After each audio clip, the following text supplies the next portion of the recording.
Abuja's budget has been unveiled. 1.28 trillion naira. The FCT Minister, Mr. Nyesom Wike, says the withdrawal of the FCT from the Treasury single account is what has enabled the present administration to finance this 1.28 trillion naira budget for the FCT, the highest budget ever released for the nation's capital. So what's he going to use the money to do? And what should he be focused on? My guest says he has a lot to do and helps us break down that in our interview segment. Meanwhile, in our focus on the nation's capital, we bring you the details of the budget as explained by Minister Wike during a media parley. And as we do every week, we have an update on the major stories from Nigeria's presidency. This is Dateline Abuja. Hello and welcome to Dateline Abuja. I'm Kayla Megwa. Let's get you that weekly update. What happened in Nigeria's presidency in the past week? It's time for our Abuja Wrap. President Bola Tinubu was among the honored guests at the inauguration ceremony of Bassirou Diomaye Faye as the 5th president of Senegal. President Tinubu, who is the chairman of the ECOWAS Authority of Heads of State and Government, witnessed the colorful ceremony with other African presidents and foreign guests. He was also among those who were invited to congratulate the newly sworn-in president immediately after the swearing-in ceremony. Back in Nigeria, the president signed into law the Students' Law, Access to Higher Education, Repeal and Reenactment Bill 2024, popularly known as the Students' Loan Bill. The president signed the bill in a short ceremony at the State House in Abuja. Education is the tool to fight against poverty effectively. We are determined to ensure education is given the proper attention necessary for the country, including skill development programs.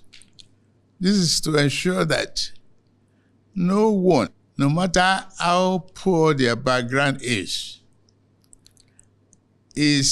excluded from quality education and opportunity to build their future. President Bola Tinubu is urging ECOWAS member states to come together, strengthen ties and reject forces bent on causing division within the community. At the inauguration of the 6th legislature of the ECOWAS Parliament in Abuja, President Tinubu, who is the chairman of the ECOWAS Authority of Heads of States and Government, said regional solidarity is imperative to strengthen the bloc's resilience and effectiveness at this critical juncture.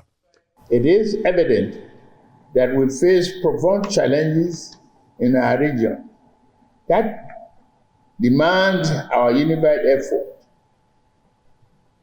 Recent political developments have consequential effects on each of our member states.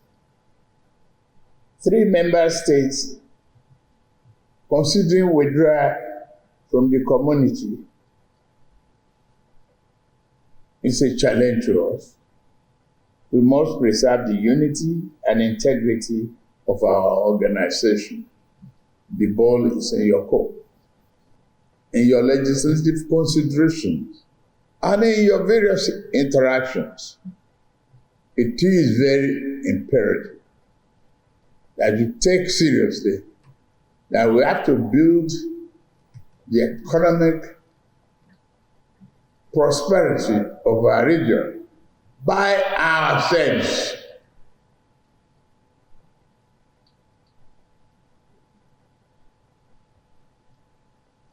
Let's forget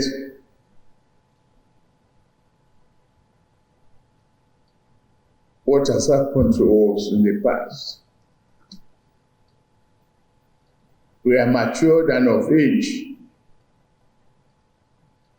to think and build our intellectual curiosity to develop our region.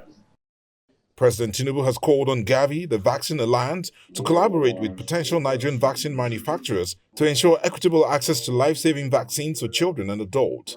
Speaking at a meeting with a delegation of Gavi led by its Chief Executive Officer, Dr. Sania Nishtar, at the State House, President Tinubu said partnership on local vaccine production has become necessary owing to the challenges faced by developing countries, especially during the COVID-19 pandemic and other infectious disease outbreaks. The federal government has inaugurated a technical committee to kick up the Investment in Digital and Creative Enterprises program, IDICE. Inaugurating the committee at the presidential villa Abuja, Vice President Kashim Shettima described it as the new dawn of a new era in Nigeria. The IDICE program represents not just an initiative, no, but a catalyst for transformation, a beacon of hope for generations to come. We miss the agricultural age. Africa miss the industrial age. We are now in the knowledge-driven post-industrial age. And we need to take maximum advantages and opportunities that are beckoning at us. At the risk of sounding repetitive, I want to remind us of a study done by Korn Perry, a global consultancy outfit, that said that by 2035, there will be 65 million global talent deficit. And Nigeria stands at a unique opportunity to tap into that deficit. The average age of the Nigerian nation is 19. We are truly a young nation. And by 2050, it is projected that Nigeria will surpass the United States, will be the third most populous nation on earth, with a population of 440 million people. The Nigerian Electricity Regulatory Commission (NERC) has approved an increase of electricity tariff to 225 naira per kilowatt hour from 68 naira with immediate effect. This is a 300% hike. The vice chairman of the commission, Musili Oseni, who made the announcement in Abuja, says the increment will be for urban consumers, also known as Band A consumers, who enjoy at least 20 hours of electricity supply. The commission has issued an order which is titled April 2024 Supplementary Order. That is supplementary to the order issued in December 2023, effective January 2024. So the April supplementary order takes effect from today.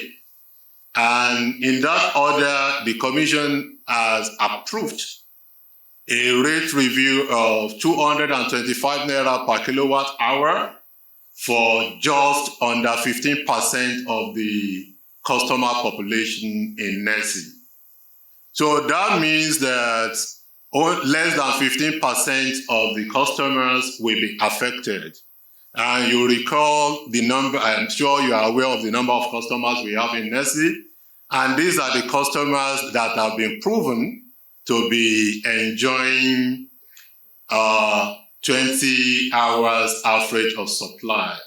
The arraignment of Binance Holdings Limited and one of its senior executives, Tigran Gambaryan, in the suit by the Federal Inland Revenue Service (FIRS) and the Economic and Financial Crimes Commission (EFCC) has been stalled at the Federal High Court, Abuja. The arraignment could not go on because one of the lawyers insisted that his client, the second defendant, Mr. Gambaryan, has not been served with a charge by the Federal Inland Revenue Service, and Binance, who is the first defendant, has also not been served in the EFCC suit. Welcome back. The FCT Minister, Mr. Nyesom Wike, says he is happy with the presidential assent to the Federal Capital Territory over 1.1 trillion naira statutory budget for the 2024 fiscal year, the highest in the history of the FCT. He made the disclosure during a media chat at his office in Abuja, where he explains that the budget will impact on infrastructural development, improve healthcare facilities, and the rehabilitation of schools in the FCT, among other projects. Minister Wike also delved into politics in Rivers State, as well as his party, the People's Democratic Party, and responded to an allegation of a wrongful demolition of one Mr. Nicholas Ukachukwu's estate in Asokoro. Please watch this. In the Federal Capital Territory Minister's habitual way, he sits with the media for a chat to dissect matters pertaining to the FCT. Not only road networks. Mr. Wike blames with a disclosure of the highest budget the FCT has had since inception. over 1.1 trillion naira statutory budget for the 2024 fiscal year. The budget was just assented to yesterday by Mr. President. Okay. And frankly speaking, it is going to revolutionize infrastructure as far as the FCT is concerned.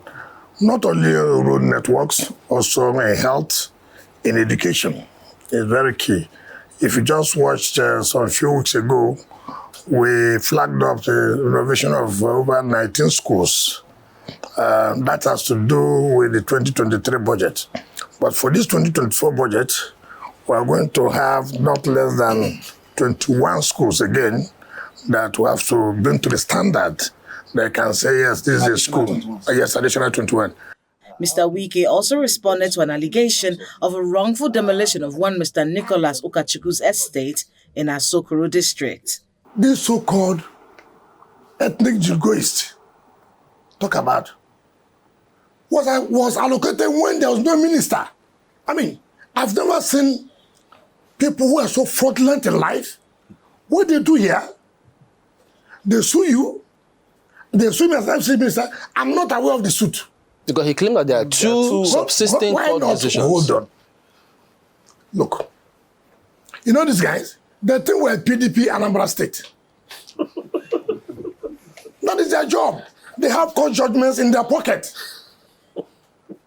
These are people, that's how they keep PDP in Anambra State. They can produce court orders, judgments overnight. And I told them, you are wasting time. So there was no court injunction? I have told you who served me. Some of these allocations are illegal. We're not afraid of court. Honorable Minister, what is the current position now with that 214 hectares? No, there's no way they can go in there. It's not their land. FCT is taking it over. It is our property. The minister also laid out new rules for acquiring land in the FCT. Even if you come to ask for land, I will ask you, show me your financial capacity. 2, give me the duration within which to develop the place. If that duration expires, FCT is entitled to take back their property. People come here, tell you that, look, they have partner, they want to develop 200 hectares of land. Are you thinking that you want really the FCT to, to be developed? And you go and allocate 200 hectares of land. So, in this case, let me finish.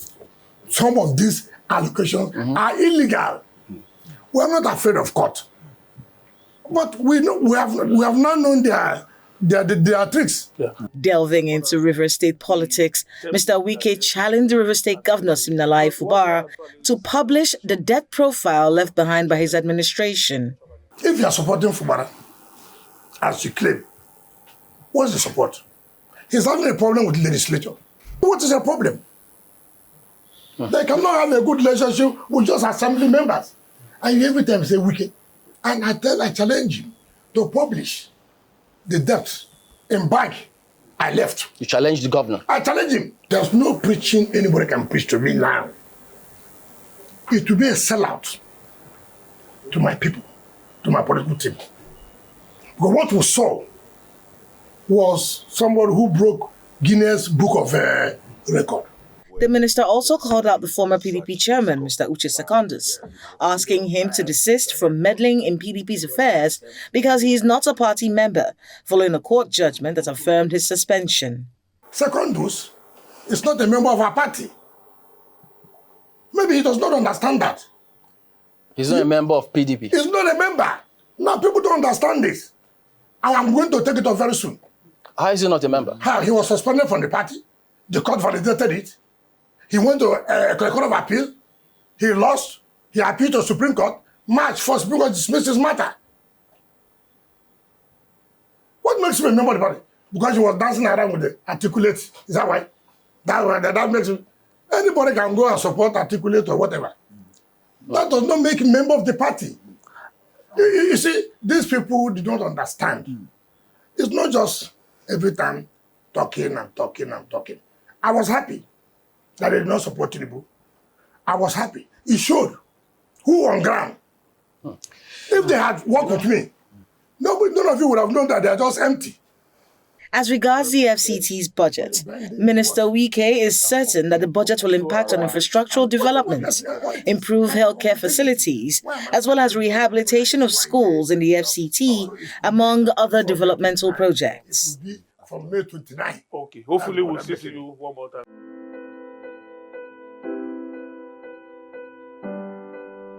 My guest on the program is Professor Ofili Ugudioha, Professor of Accounting at the Faculty of Management at Nile University. He holds PhD degrees in both accounting and financial management, and he has some advice on what crucial needs Abuja's budget should meet.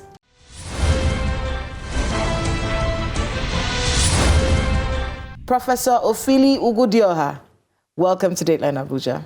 Thank you, Kaina, for having me. So let's talk a bit about the FCT's budget. This particular budget, it's coming at a time when a lot of development is going on in the FCT. Yeah. And it seems from the little we've heard from the minister, this is going to be a lot of developments. We're going to see a lot of infrastructure, continuation really of things, of infrastructure projects that already exist. Is that the right way to go, or to start up new things? Yeah. You see, I commend the minister. His budget is 1.1 trillion. And out of the 1.1 trillion, he budgeted 470 something for capital expenditure. And capital expenditure is what concerns the Nigerians. That is what gives the socio-economic development, because it is from there you get road, water, electricity, and even security architecture, particularly the hardware and all of that things required for security. Because security is not just human being carrying gun, going here and there. So that is what concerns Nigerians. And he has budgeted around 65.3% of the entire budget for Nigerians, leaving maybe 37% for recurrent. Recurrent expenses is the cost of governance, is the cost of administration, but many of us don't even know. We just see capital is this, recurrent is this. And hardly do you see in Nigeria where a government budget over 60% for capital expenditure. So that means that this government administration of FCT means well for Nigerians. Let's take a look at some of the things that he plans to do and what areas you think he should be going in when it comes to infrastructure development in the FCT. Yeah, thank you very much. So, like I said, what he has done with the budget, I can go deeper to analyze it further by saying that he said that he wants to continue the ongoing project. This is different from what we used to hear from many people in government, because they would like to initiate their own project where they will extract some, whatever they're extracting, I don't know, I don't want to say anything, and abandon the previous administration I think it's also project. A Nigerian problem, isn't it? Because we see sometimes when you continue an existing project and bring it to fruition, you still hear in some quarters, oh, he wasn't the one that started. So it almost takes the glory away from you, even though it took a lot for you to be able to complete that. So many people have just adjusted to that. But for me, who cares? What I come to do as a person is to make sure that the system is working. Either it is me who initiated it or me who completed it. It doesn't matter if I mean well for the public. But there's a particular issue that the FCT has, and it's the issue of hoodlums. We have a lot of people living in bushes, in car parks, under bridges. It's scary. Yeah. It's a different thing if they were just staying there and not committing any crimes. Yeah, let me tell you why. You literally cannot walk under a bridge or past a car park without being mugged in the FCT. Yeah. Does this budget in any way address that? Of course. That is the opening of the satellite towns. They don't live in the satellite towns most of the time. Many of them are in the city center. Yes, they don't live because that area, there's nothing there. Okay, so you're saying if the infrastructure is in the satellite towns, infrastructure they would naturally move there. It will even attract employment. Even those ones will have something to do. Employment doesn't mean only white-collar job. If there are openings, investment comes in, construction work going on, those people can be engaged in labor work. They can be engaged in artisan work. They can be engaged in so many things. But by the time you budget whatever you want to budget that will favor you, not considering what the populace needs, then these people will form hoodlums around you. And that is what is happening now. But by the time you're opening up the satellite town, then you see that all those people who are hanging there will have places to hang there in the satellite town and be doing something for themselves. When it comes to education and the health sector, could you walk us through, how this budget is going to address those areas? Well, he budgeted also for education very handsomely and health. And he mentioned the areas of health in setting almost in every area council of the FCT, which there are some of them that are already going that he needed, ongoing that he needed to complete and expand and this and that. That's the health. Also in education, he budgeted also handsomely for education. And these are those social services that governments come to do. When it comes to education, what kind of things should he do in the FCT? Are we talking about renovating these LED schools? Well, in education, there are many things required.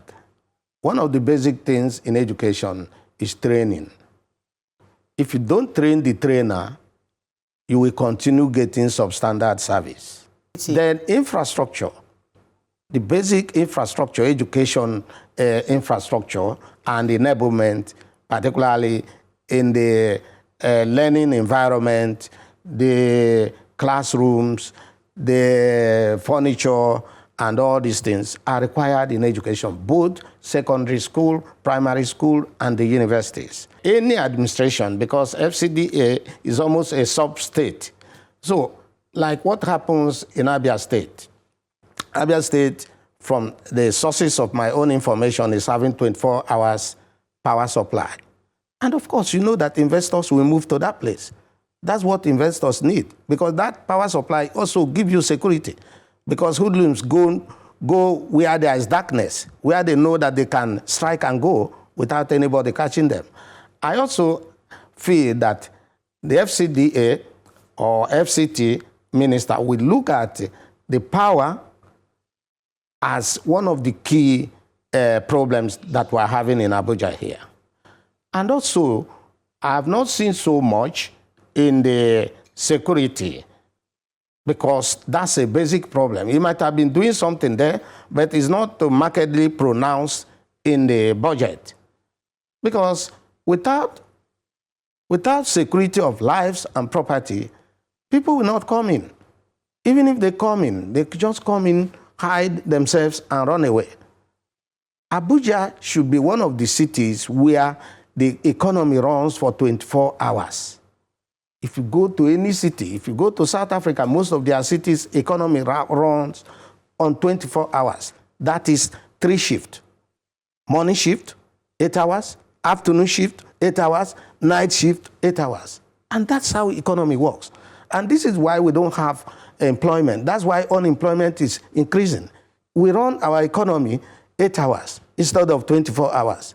Well, I think that's a good place to anchor things. But I want to thank you very much, Prof, for being with us on Dateline Abuja. It's so little time to talk, but I'm sure we'll have more conversations as this budget continues being implemented. And good luck with all the work you have ahead of you. Yeah, thank you very much. I'm happy being here, and I'm ready to be with you anytime you come upon. No problem. So thank you for this fruitful discussion. Thank you.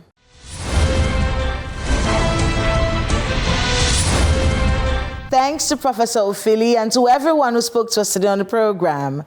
It will be a dream come true for the residents of the FCT if the impact development-wise of this FCT budget is felt at every level of government in the sectors in dire need of help in Abuja.